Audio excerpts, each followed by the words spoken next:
Hello, welcome to your teacher classes. और आज हम लोग क्लास 8 का प्रश्नावली 1.1 को बनाएंगे। ठीक है, इसमें पहला प्रश्न कह रहा है बच्चों, निम्नलिखित में से प्रत्येक के योज प्रतिलोम को लिखिए। तो ठीक है, इस क्वेश्चन को मैंने कॉपी में लिखा। तो चलिए हम लोग इस प्रश्न को हल करते हैं। तो मैंने यहाँ पे प्रश्न को लिख लिया है बच्चों, निम्नलिखित में से प्रत्येक के योज प्रतिलोम लिखिए। ठीक है, योज प्रतिलोम का पिछले वीडियो क्लास में मैंने बताया था योज प्रतिलोम किसे कहते हैं। योज प्रतिलोम जो संख्या दी गई होती है उसका ही जो है दूसरा चिन्ह जो होता है, दूसरे चिन्ह का जो रूप होता है उसका वही योज प्रतिलोम होता है। जैसे ये +2/3 लिखा हुआ है। पहला क्वेश्चन क्या है, यह जो संख्या है, परिमेय संख्या या भिन्न जो भी कह सकते हैं आप इसे, 2/3 जो है यह धनात्मक रूप है और इसका जो ऋणात्मक रूप होगा वह इसका योज प्रतिलोम होगा। तो यह योज प्रतिलोम क्या हो जाएगा, 2/3 का -2/3। चलिए, दूसरा है 25/9। तो यह 25/9 धनात्मक है, पॉजिटिव है और इसका योज प्रतिलोम जो हो जाएगा वह हो जाएगा -25/9। तीसरा है -16। तो -16 का योज प्रतिलोम हो जाएगा +16। ठीक है। चौथा -15/8 है, तो इसका योज प्रतिलोम इसका धनात्मक रूप हो जाएगा 15/8। ठीक है। पांचवा शून्य का जो योज प्रतिलोम होता है वह 0 ही होता है। शून्य का योज प्रतिलोम 0 ही होता है। ठीक है। और छठा प्रश्न है यहाँ पे -5/-7। तो देखिए बच्चों, माइनस और माइनस ऊपर नीचे दिया हुआ है, इसका मतलब यह जो है दोनों कट चुका है। ठीक है, यह दोनों जो है कटा हुआ है, यानी कि इसको कह सकते हैं ये 5/7 का ही रूप है। ठीक है, -5/7 जो है वह बराबर है 5/7 के, पॉजिटिव 5/7 के, क्योंकि यह माइनस ऊपर और नीचे दोनों का चिन्ह जो है वह क्या हो जाता है, कट जाता है। तो -5/7 जो वह 5/7 का ही रूप है और इसका योज प्रतिलोम जो हो जाएगा बच्चों -5/7 हो जाएगा। ठीक है, इसका योज प्रतिलोम क्या हो जाएगा, -5/7। चलिए, सातवां है 13/-5। तो यह हो जाएगा बच्चों योज प्रतिलोम 13/5 यानी प्लस। ठीक है, धनात्मक रूप। आठवां है -2/15। तो -2/15 का योज प्रतिलोम क्या हो जाएगा, यह माइनस में है तो योज प्रतिलोम हमेशा प्लस में होगा, तो यह हो जाएगा 2/15। ठीक है। शून्य का योज प्रतिलोम हमेशा 0 होता है। ठीक है। तो चलिए, यहाँ पे दूसरा प्रश्न दिया हुआ है, निम्नलिखित सारणी के खाली स्थान को भरिए। ठीक है, यहाँ संख्या दी गई है और हमें उसका गुणन प्रतिलोम लिखना है। ठीक है, तो गुणन प्रतिलोम क्या होता है मैंने पिछले वीडियो क्लास में बताया है। यहाँ देखिए -13 लिखा हुआ है। ठीक है, तो इस संख्या के नीचे जो है, नीचे यानी इस संख्या का जो हर है, हमेशा संख्या के नीचे क्या होता है बच्चों, एक हर होता है, यानी ये -13/1 है। क्या है बच्चों, यह क्या है बच्चों, -13/1 है। -13 या हम कह सकते हैं -13/1। तो गुणन प्रतिलोम जो होता है, सिर्फ हमें क्या करना रहता है कि उस संख्या के हर को अंश को लिख देना होता है और अंश वाले हिस्से को हर में लिख देना होता है। ठीक है, तो -13/1 को हम उलट कर, यानी कि प्रतिलोम उसको उलट कर 1/-13 हो गया। ठीक है, उसी प्रकार 5/4 है, तो यह क्या हो जाएगा गुणन प्रतिलोम बट्टो 4/5 हो जाएगा। ठीक है, 4/-7 है, तो यह -7/4 हो जाएगा। -5/-8 है, मैंने बताया कि माइनस और माइनस यह कट गया और इसी का ही रूप जो है यह है 5/8 प्लस में। ठीक है, तो यह क्या हो जाएगा बच्चों 8/5 हो जाएगा। अब देखिए -1 का गुणन प्रतिलोम क्या होगा, -1 का गुणन प्रतिलोम क्या होगा, तो -1 के नीचे 1 है। ठीक है, -1 के नीचे 1 है और जब हम इसको उलट कर लिखेंगे तो यह क्या हो जाएगा बच्चों 1/-1 और 1/-1 जो होता है वह -1 के बराबर होता है, इसलिए -1 का गुणन प्रतिलोम जो होगा वह -1 ही होगा। ठीक है, ये बात आई समझ में आपको। -1 जो संख्या दी हुई है, जो भी ये पूर्णांक है जो भी दिया हुआ है, इसके नीचे हर में 1 है। ठीक है, -1/1 है। -1 जो है बराबर है -1/1 के। जब हमने इसको उलट दिया, यानी इसका जब हमने क्या किया, गुणन प्रतिलोम किया, तो यह 1 ऊपर चला गया, यह -1 नीचे आ गया, और 1 और -1 क्या हो गया, 1 से 1 जो कटा, -1 ही उत्तर आया हमारा। ठीक है, तो -1 ही हमारा यह उत्तर आया, तो -1 का गुणन प्रतिलोम -1 ही होगा। ठीक है, चलिए हम लोग नेक्स्ट क्वेश्चन देखते हैं। तो चलिए तीसरा प्रश्न हम लोग देखते हैं क्या है। उचित गुण धर्मों के उपयोग से निम्नलिखित का मान ज्ञात कीजिए। ठीक है, तो हमें इसमें एक उचित गुण धर्म का उपयोग करना है। हमने जो उचित गुण धर्म मतलब गुण धर्म जो संख्याओं का हमने पढ़ा था बच्चों, संवरक नियम, क्रम विनिमेयता नियम और साहचर्यता नियम। ठीक है, वितरण नियम। तो उन चारों को देखकर हमें समझना है कि इसमें कौन सा नियम लागू करके हम प्रश्न को आसानी से हल करके बना सकते हैं। सबसे पहले जो नियम बने हैं, जो हमने नियम पढ़ा है अभी परिमेय संख्याओं के लिए, उस नियम का अर्थ यह होता है कि उस नियम का प्रयोग करके हम किसी प्रश्न को आसानी से हल कर सके। ठीक है, नियम बनने का अर्थ ही क्या होता है, वो नियम हम क्यों पढ़ते हैं, वो नियम इसलिए बनते हैं और इसलिए हम लोग उसको सीखते हैं कि जानते हैं कि हम जो प्रश्न बना रहे हैं उस नियम का हल करके हम उस प्रश्न को आसानी से हल कर सके। ठीक है, तो देखिए यहाँ पर 4 परिमेय संख्याएं दी गई हैं। 4/3 में जोड़ना है 3/5 में जोड़ना है -2/3 प्लस -11/5। ठीक है, अब देखिए ये जो परिमेय संख्या दी हुई है, चारों को हमें जोड़ना है, और पहले क्रम पे 4/3 है, दूसरे क्रम पे 3/5 है, तीसरे क्रम पे -2/3 है, और चौथे क्रम पे -11/5 है। देखिए जब हम नीचे वाले हर 3 इसमें है और यहाँ भी जो है हर 3 है, अगर हम हर वाले परिमेय संख्या को जिसका हर समान है उसको क्या करेंगे, हम एक जगह लिख लेंगे, और ये 3/5 -11/5 में हर जो है 5 समान है उसको हम एक जगह लिख लेंगे। ठीक है, हम क्या करेंगे, सबका क्रम चेंज करके, इन दोनों का क्रम चेंज करके हम बदलकर अलग अलग लिख देंगे। ठीक है, चलिए हम लोग क्रम बदल देते हैं। 4/3 का क्रम जहां था वहां का वहां हम लिख देंगे, और चारों जोड़ का चिन्ह है तो हम यहाँ जोड़ लिख देंगे, और तीसरे क्रम पे जो -2/3 है उसको हमने दूसरे क्रम पे लिख दिया। फिर जोड़ 3/5 को हमने यहाँ, ठीक है, दूसरे क्रम से तीसरे क्रम पे लिख दिया, और जोड़ का चिन्ह -11/5 जहां था हमने वैसा का वैसा लिख दिया। इससे क्या हुआ बच्चों कि हमने समान हर वाले परिमेय संख्या को एक जगह और 5 समान हर वाले परिमेय संख्या को एक जगह लिख दिया। इससे क्या हुआ, हमें जो है इसको हल करने में आसानी होगा, और हम यहाँ ब्रैकेट में लिख देंगे क्रम विनिमेयता। ठीक है, क्रम विनिमेयता के उपयोग से। ठीक है, क्रम विनिमेयता के उपयोग से हम यहाँ पर इस तरह से ब्रैकेट में लिख देंगे कि हमने इस नियम का उपयोग किया। चलिए हम लोग हल करते हैं। 3 और 3 का हम क्या करेंगे बच्चों, एलसीएम ले लेंगे, यह आ जाएगा 3।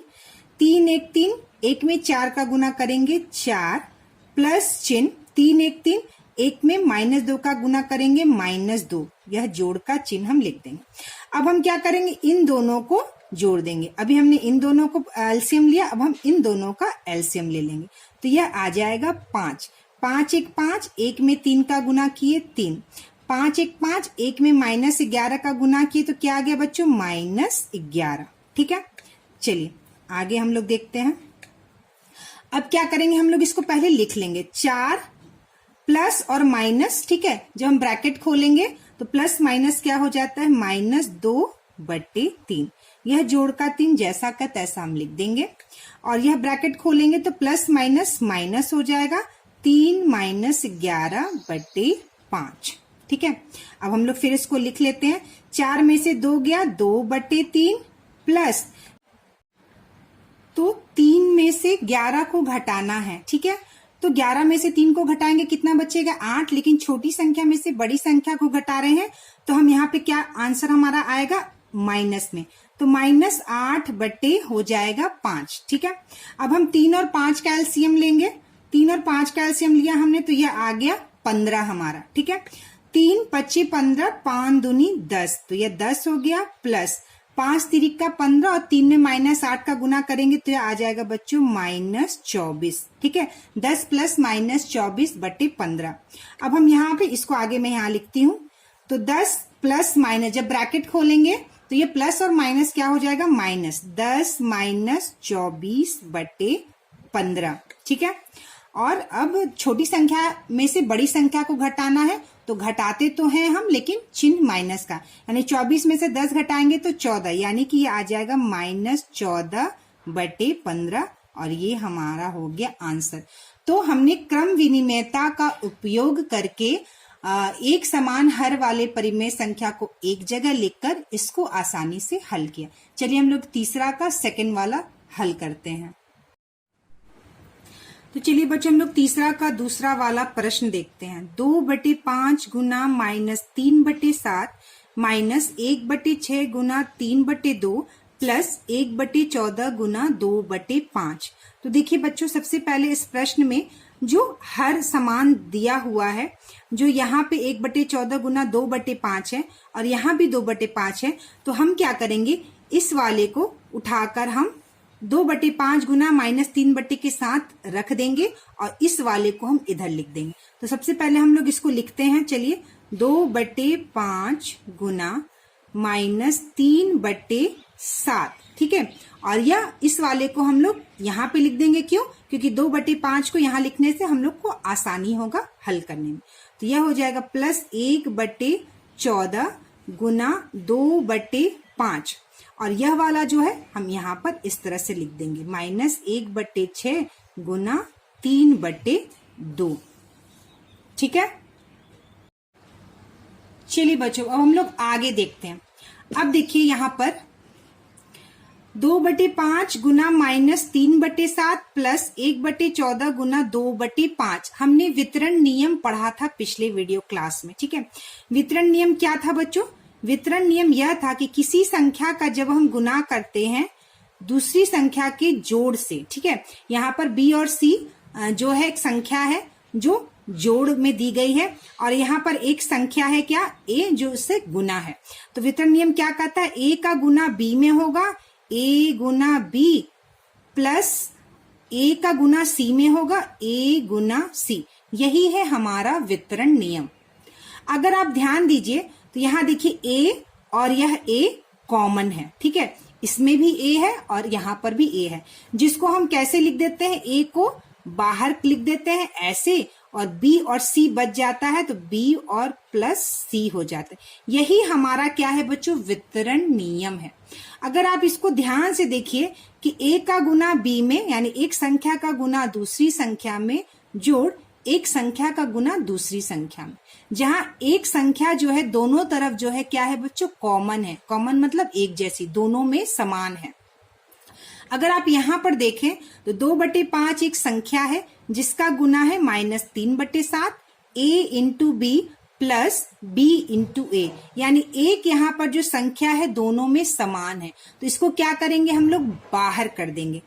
ठीक है, जैसे a को यहाँ पर हमने बाहर किया है, तो 2/5 समान है, तो इसको क्या किया बच्चों, हमने बाहर कर दिया।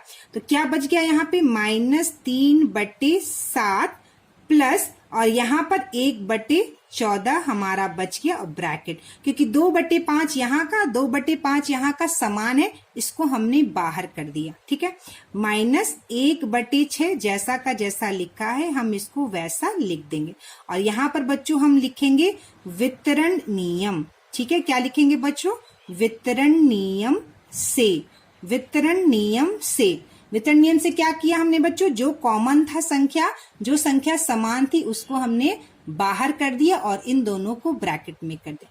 इससे क्या होगा, हमें आसानी होगी हल करने में। चलिए अब हम लोग इसका आगे हल करते हैं।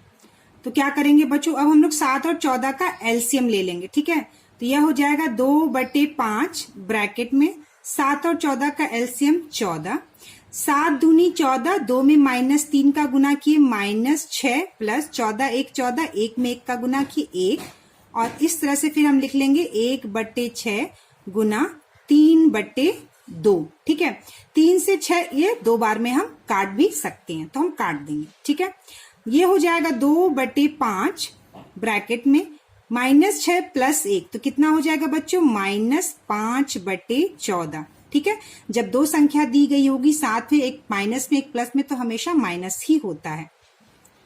फिर -1 यहाँ पे हमने काट दिया, 2 में 2 का गुना कर दिया, तो यह हो गया बच्चों 1/4। चलिए अब हम लोग इस ब्रैकेट को क्या करेंगे, खोल देंगे, तो 2/5 गुना -5/14 -1/4। ठीक है, तो बोर्ड मास रूल के हिसाब से सबसे पहले हम गुना करेंगे और बाद में सब्ट्रैक्शन करेंगे, माइनस करेंगे। 2 में 5 का गुना किए, 2 पच्चे 10 यानी -10, 14 पच्चे 70 यानी -10/70 -1/4। चलिए हम लोग 70 और 4 का क्या करेंगे बच्चों, एलसीएम निकालेंगे। तो 70 और जब 4 का आप एलसीएम निकालेंगे तो हम निकालते हैं 70 और 4 का एलसीएम। ठीक है, 2 35 से 70, 2 दूनी 4 यानी 35 दूनी 70 और 70 दूनी 140, तो हमारा एलसीएम आ जाएगा बच्चों 140।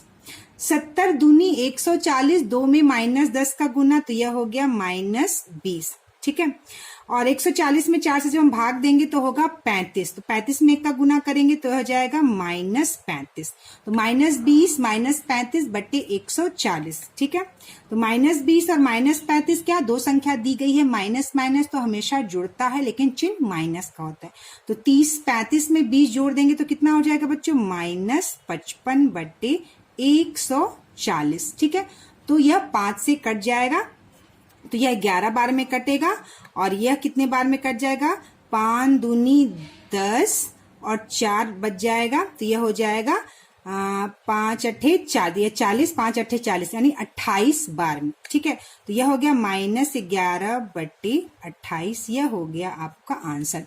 तो यह प्रश्न जो है कौन से नियम से हमने हल किया बच्चों, वितरण नियम से।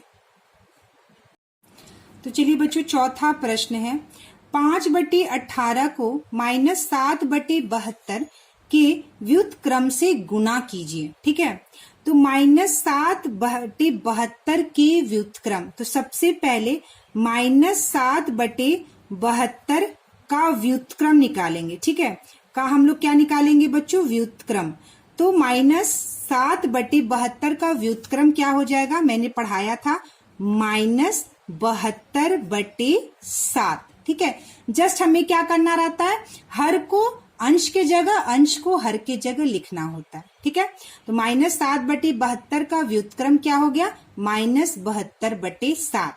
अब हम क्या करेंगे, 5/18 में -7/72 का जो व्युत्क्रम आया -72/7 में गुना कर देंगे, बहुत ही आसान है। तो 5/18 गुना -72/7।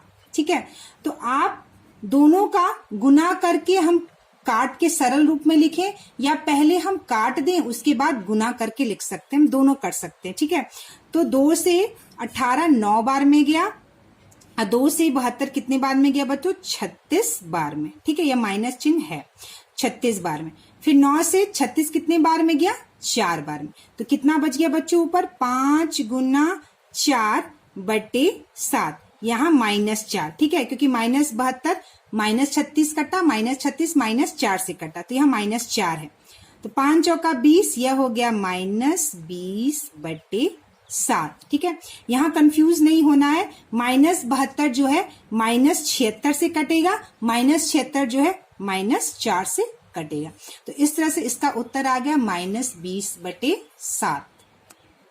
तो चलिए अब हमारा बच्चों कौन सा प्रश्न है, पांचवा प्रश्न है। ठीक है, पांचवा प्रश्न क्या कह रहा है, -1/3 गुना 1/2 प्लस 1/4 जो कि ब्रैकेट में है, बराबर, यहाँ बराबर का चिन्ह है। ठीक है, जो दिखाई नहीं दे रहा सब, यह कौन सा चिन्ह है, बराबर का चिन्ह है।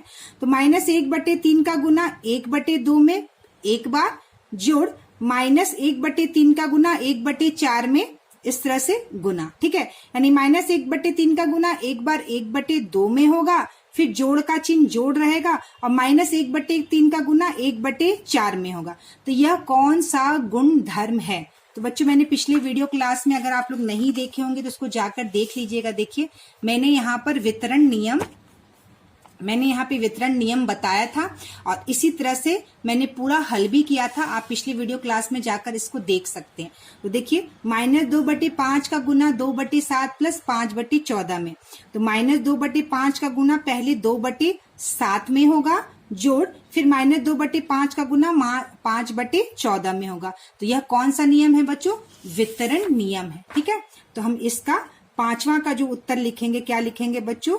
वितरण नियम, ठीक है, वितरण नियम, या आप इसको वितरण, ठीक है, गुण धर्म भी लिख सकते हैं। गुण धर्म, वितरण गुण धर्म, ठीक है।